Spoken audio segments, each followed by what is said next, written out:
In this week's CEG Advisors Edge episode, I want to focus in on inheritors and how you can get right in the line of money to really build your practice by serving inheritors well.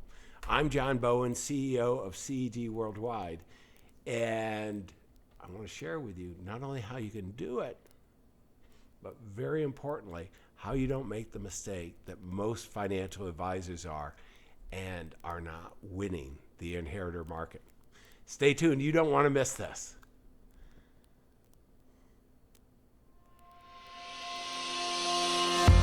The CEG Advisor Edge. Essential insights.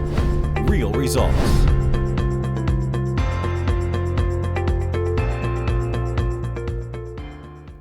Okay, there is plenty of money in motion, and it's all over the place. It's flying around. There's never been a better time to be a financial advisor. However, there's a lot of competition. There's all kinds of changes in regulations, and there's all this commoditization of investment going on. So we've got to deliver real value to get in the line of money. And how do we do that? Well, we've got to recognize it's not easy capturing this. I mean, this is one of the biggest challenges. And really the reason why it's difficult, particularly among inheritors, is that inheritors are not very loyal clients. See, what our research shows over and over again that the vast majority of inheritors, about 90%, let me give you that number again, 90% of inheritors switch advisors. Now, I know so many people are writing columns and telling us, how if you do all these family governance meetings and, this and that, you can have a higher percentage. I'm going to say that's heavy lifting. Go ahead and do that to serve your clients, but don't count on getting the assets. Your dad and mom's financial advisor, they want their own. So this is one of the biggest mistakes financial advisors are making, is that really 90%, well over the supermajority, switch advisors within a year of the death of the family members. Now, so what's the solution? Well, don't focus on clients who will walk out the door once they inherit wealth. Instead, and this is one of the things you're going to hear from CEG all the time, is we're focused on results. So where we want to go is in the line of money. So instead, position yourself to capture the inherited money in motion. So how do we do that? Well, the very first thing for you to consider is form the right strategic alliances. Now, who are they going to consult with as they're leaving their financial advisor to find their new primary financial advisor? Hopefully you. Well, let's go with the research. What we find when we survey affluent individuals, how did they find their primary financial advisor? 54.9% report that they found them from an accountant or an attorney. Might they be good strategic alliances? And when we ask top financial advisors, how did you get your 5 best clients? They share with us over 61% got it from an accountant or attorney. So this is where, number one, we want to form strategic alliances. Now, what are the economic glue that we can have that creates these strategic alliances? 3 different things. Number one is joint business development. We're all interested in growing our business. So number one, help them. How do you do that? By doing workshops together. 2, and webinars, or if you're doing virtual. 2, you can do revenue share. Not so much with the attorneys. There's only 8 states that allow that. Check with your compliance officers. But also with the accounting side, roughly about half want to do it, and you can really do it in all states. So this is something to think about. The standard revenue share is 25% of the reoccurring fees. If you put together a strategic plan together, this can be really big. A third economic glue. Remember, economic glue is all about holding the relationship together for the long term. Another form of economic glue is curating ideas so that the accountant, the attorney can be even more successful really serving their clients. And oftentimes, by bringing the ideas of what's happening in the single family office, the super rich, the people with 500 million or more down, you can really have tremendous credibility. So number one, love the idea of forming the right strategic alliances. Great value there. Number two is implementing a world-class wealth management process. So I can tell you over and over, I'm going to tell you this, that investments are being commoditized.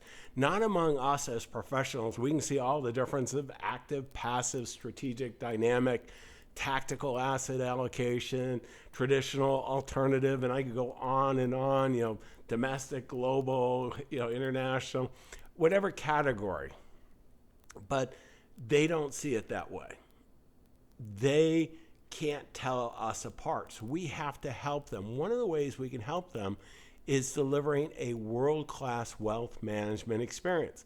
And what this is really doing a great discovery meeting, taking a look at where they are, where they want to go, what are the gaps, where their current providers are doing a good job, and then if they are, recommending they stay there. And if not, look to see if you're the right one to help them achieve all that's important to them. If you are, because remember, you should only take clients that you can make a huge impact with. But if you are the right one, you let them know the process. You're going to make sure that you're going to address all their major concerns. We find them grouped around 5. Number 1, our favorite, making smart decisions about their money. Number 2, mitigating taxes. 3, taking care of the heirs. 4th, protecting their assets from being unjustly taken in lawsuits and divorce. And number 5 is going ahead and really helping them on the charity side. You have to be able to show that you have the ability to get them results. They want to know that you have the ability to get results for them in each of those 5 areas. And then you have to have a clear, compelling, world-class experience that gets that. Now, one of the other key things is investments have been commoditized in their mind, but also they don't believe you can have all the answers. So you have to be able to show them your professional network, the tax accountant, the estate planning attorney, the life insurance specialist, property casualty possibly, and whatever other specialists you need to serve your community. It's so critical. And number 3, well, this is very important.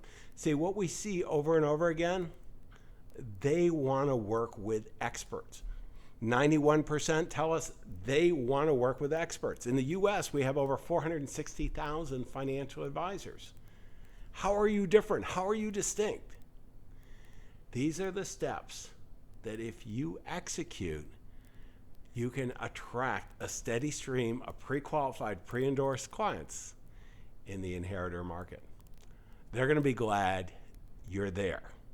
Now, if you'd like to see how you can really execute on this and have us roll up our sleeves here at CEG, very much like that world-class experience, that very first meeting we call Discovery, what we do for financial advisors, what we call a best year ever consultation. We take a look at where you are, where you want to go, what are the gaps, and what would we do knowing what we know, both empirical with all our research and anecdotally with all the experience we've had coaching some of the top financial advisors around the world.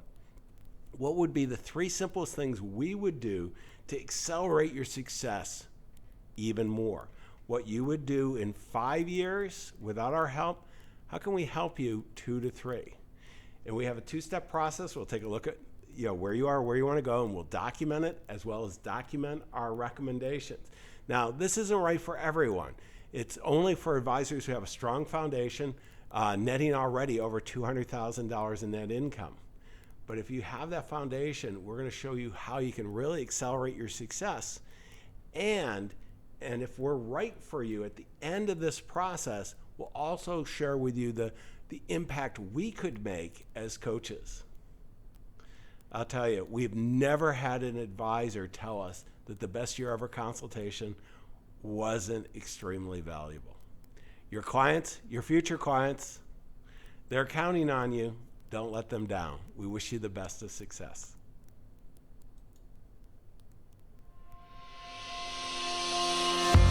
The CEG Advisor Edge. Essential insights, real results.